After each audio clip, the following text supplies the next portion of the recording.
Welcome to the Slop Farm. Enjoy the video. You start by confirming power and a recent backup because recovery operations can erase data. Once charged above 50%, power off your Oppo A16.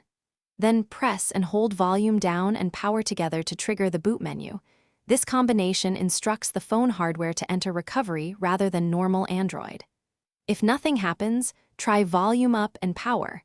Different firmware uses different key mappings. Make sure you hold keys until you feel a vibration or see the boot logo, so the phone registers the command. Once in recovery, you need to understand the menu.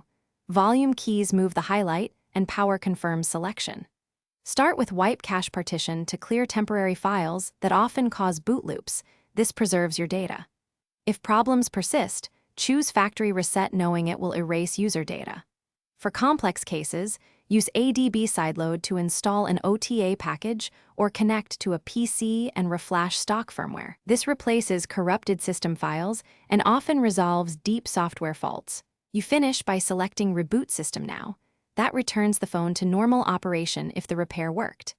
If the device remains stuck on the Oppo logo, re-enter recovery to reapply a flash or try an alternate compatible recovery image. Corrupt installs or wrong builds cause persistent boot loops.